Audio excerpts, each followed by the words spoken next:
the aforementioned resolutions, we call upon the Kenya Union of Clinical Officers to call off the ongoing strike to ensure service delivery in county facilities and in all facilities do not grind to a halt. We had a meeting last week where we discussed the major issues. We have set a technical committee between the COG and the clinical officers, the council, and we gave them 21 days to actually go over, the issues and to have a draft CBA that then will be cascaded to the counties, so that we can adopt them as governors and as different employers across the country. We had agreed on the Social Health Authority, but there was a little miscommunication. Then they thought that we've moved back on our word, and that's why today, even this statement, I am signing in front of you, and the PS is going to sign as well in front of you, so that you can show our clinical officers that we care and that we mean our word. There will be a meeting this afternoon between the Clinical Officers Council, which is the body equivalent to KMPDC, and we start the journey on how we can be able to empanel the clinical officers. It's not a plug and play. It will be an effort in futility to tell them they will start treating or being given rights authorization today when the systems are being put in place. That is why we are saying it may take maybe a few days. It is not necessarily 2 weeks. It could be a week.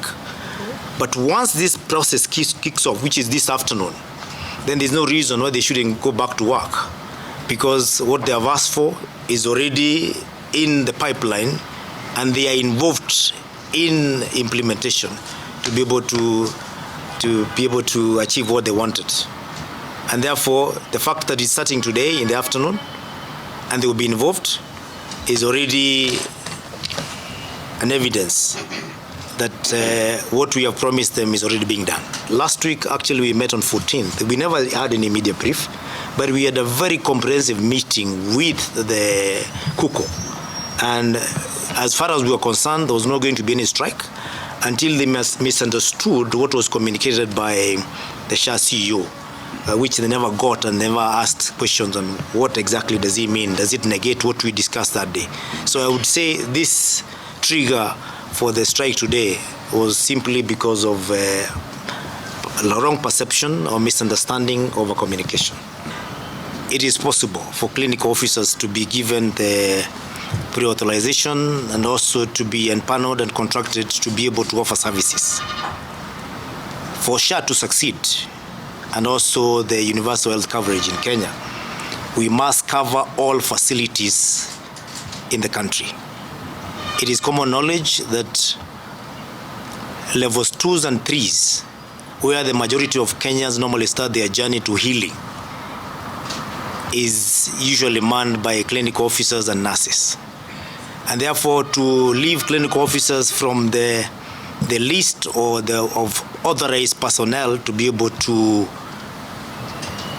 pre-authorize the activities or rather the treatment that should be done to the patients, it is to mean that we start treatment at level 4. And that is why we are happy that SHA and the ministry are here, and we have agreed in principle, both Council of Governors, who represents over 95% of facilities in Kenya, that we will enable these clinical officers to be able to access the services directly.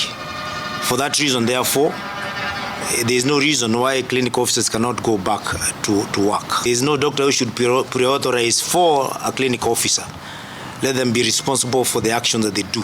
And that will streamline the services so that everybody can be responsible. We do not want to go back to what we had in NHIF, where facilities had claims using other people's licenses because we didn't have a system that was working.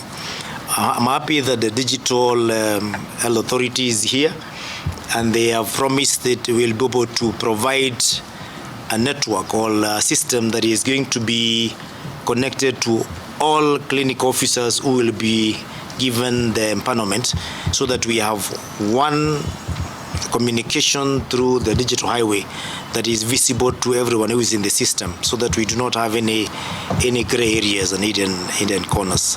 When you tell clinical officers you cannot pre-authorize them, or you don't give them authority to be able to treat and be paid, they had to use the registration of KMPDC, who are doctors, and to me that is fraud.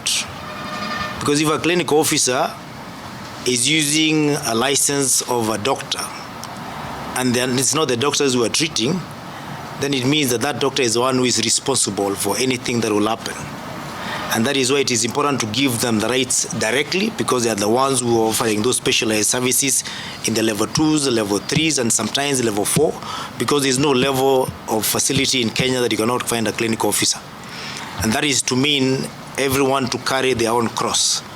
The authority shall henceforth pay SHA benefits to the said licensed facilities and practitioners by the Clinical Officers Council. The Clinical Officers Council is the body that registers clinical officers and regulates them.